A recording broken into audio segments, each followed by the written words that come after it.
psicopatia aeronáutica. A aeronáutica, a comunidade aeronáutica está psicopata. E quando eu falo isso, não é nenhum termo ofensivo e não é nenhum termo pejorativo, é um termo técnico. E uma das classificações do psicopata é exatamente essa. Ele não acredita no erro. Ele não acredita na falha. Ele acredita que vai dar. Então, eu gostaria que a comunidade aeronáutica levasse isso a sério. E até uma jurista me ligou: Calazans, por favor, para de usar esse termo. Eu falei: eu não vou parar de usar esse termo, porque há muitos membros da comunidade aeronáutica é psicopata.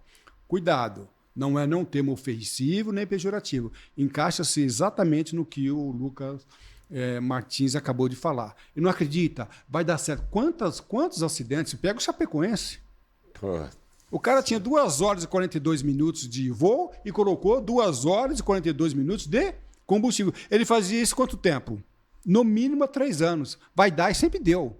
Até um dia que não deu. Isso é psicopatia, dentro de um termo técnico, sem ofender ninguém. Vai dar, eu acredito. O cara não acredita que a coisa pode dar errado. Ele tem uma autoconfiança que ultrapassa os limites da razão. Ultrapassa o limite da razão. Não, agora veio aqui uma dúvida também. No carro, quando a gente está pilotando o carro, vamos lá, estou quase sem gasolina. Eu preciso economizar, eu não ligo o ar-condicionado. Eu reduzo um pouco mais, eu diminuo a aceleração. No avião existe isso também, não? Avião, sim, você pode, dependendo do avião, você pode eliminar alguns sistemas que para economizar combustível. Eu já vi em decolagem, como controlador de tráfego aéreo, a aeronave desligar alguns dispositivos para economizar combustível. É possível que isso aconteça assim. E aqui para nós, sem dedurar ninguém, tem gente que faz isso. Utiliza de alguns mecanismos para economizar combustível. Calazans, eu já participei de muitas investigações de acidentes com um helicóptero e eu sei que de tempos em tempos faz o tal do overhaul, que é uma troca... Sim. Gerar uma reforma profunda. Geral, uma reforma profunda que sai quase o preço do helicóptero. É caríssimo. O avião também tem o overhaul? Tem overhaul. Não sou mecânico, né? Mas sabe que o avião é peças, né? Então tem peças, tem sistemas, e às vezes tem determinada peça ou sistema que precisa ter o overhaul, outras não. Então o avião também tem o overhaul. E o fabricante determina qual peça que tem o limite máximo, né? Que não pode mais fazer. A gente está falando aqui para o público leigo, né? Não pode mais fazer manutenção. A peça tem que ser trocada. Tem. É um troço louco. Aí a gente vê nos helicópteros, no próprio acidente que envolveu o Ricardo Boechat, era uma questão de reaproveitamento de peças e tudo, mas também nessa história de não vai acontecer, né? Não, essa peça tá boa, tá tudo certo, né? Aquele do Boechat, a gente viu outra psicopatia, né? Por quê? Foi verificado pela ANAC várias falhas na manutenção, tá? E quando ele chegou, ele pousou em Campinas, deixa o Boechat e ele vai para Amarais. Lá no Amarais, ele vai numa oficina mecânica. Nossa. E na oficina mecânica, o diretor, o mecânico, seja lá quem, propõe que ele abra uma ordem de serviço e faça a manutenção. Então, tudo indica que esse avião estava em pane. Não era para ter voltado. Eu gostaria de conversar com esse mecânico, com esse engenheiro, com esse diretor. Vem cá, em que nível é que estava o avião se você propôs a ele a abertura de uma ordem de serviço para realizar uma manutenção?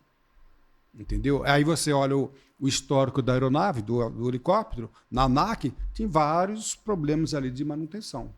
Entendeu? Vários. Então, é só olhar o relatório final. Então, você faz aquela pergunta. Para mim, acidente é uma coisa inevitável, concepção jurídica, e imprevisível. Se era evitável e previsível, não é acidente. É outra coisa. Assumir o risco. Você lembra do voo da noiva? Vocês chegaram a ver o voo da noiva? Sim, eu estava vendo isso ontem. Lembra o voo da noiva? Então ele decola da Zona Oeste de São Paulo, céu do Brigadeiro, azulzinho, ele vai voando e as condições vão degradando. As condições climáticas. Ele enfrenta um nevoeiro e ele não era homologado a voar em mau tempo, não era homologado a voar por instrumento, nem aeronave. O que tinha que fazer ali? Voltar. Então, foi previsível? Foi porque ele viu. Foi evitável? Foi porque tinha como voltar.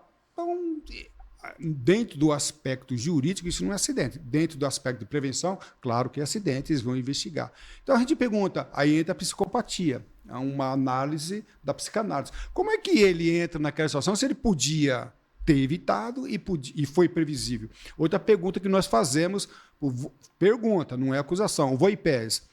Aquela formação meteorológica diversa que foi prevista por carta aeronáutica e por boletim meteorológico. Foi previsível, pronto, acabou. Aquelas condições eram viáveis para aquele avião com os recursos que ele tinha? Isso aí a investigação vai determinar. Era evitável?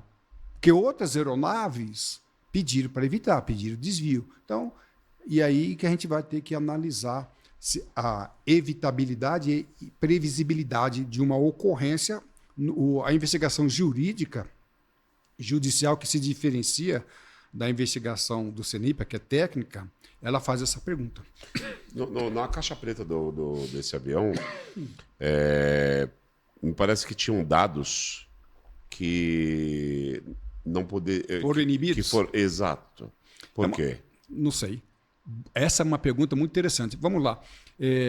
A caixa preta tem vários parâmetros. Eu não sou especialista em caixa preta, mas eu sei que vários parâmetros. Né?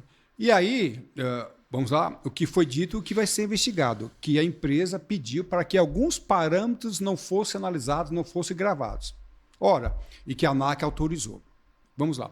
A ANAC só pode autorizar dentro de um protocolo. Então a pergunta vai ser, primeiramente, é verdade, Calazans pergunta, não acusa, é verdade que a empresa pediu para inibir alguns parâmetros? É verdade. Não, não é verdade. Então está descartada essa.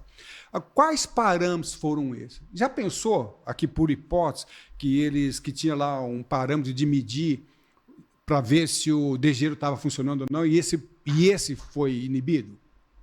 Então, essa pergunta vai ser interessante. Quais parâmetros e se a ANAC, diante de um protocolo regulamentar, podia inibir? Então, uma pergunta muito boa. Eu me lembro do acidente que ocorreu em 1992. Tem acidentes que são antigos, mas são atuais. O Avianca 052, ele decola da Colômbia e vai até os Estados Unidos e cai por falta de combustível, morreram 70 pessoas ali. Metade sobreviveu. Caiu por falta... Outro chapecoense. Caiu por falta de combustível... Tá? Caiu por falta de combustível e também as condições meteorológicas adversas. E foram pegar a caixa preta, estava travada. A caixa preta estava travada. A única análise que eles conseguiram fazer foi a gravação da conversa entre piloto e controlador. Mas entre os pilotos não deu para ver muita coisa. Então, uma coisa esdrúxula, né? Quando é que você vai imaginar? Era um Boeing 707, que um Boeing 707 intencionalmente estava travado com uma fita isolante. Foi travada intencionalmente. Claro que a gente não está fazendo nenhuma relação com voo e pés, mas o que eu quero dizer é o seguinte, que na aviação, às vezes, a gente vê cada coisa esdrúxula que não dá para explicar, né?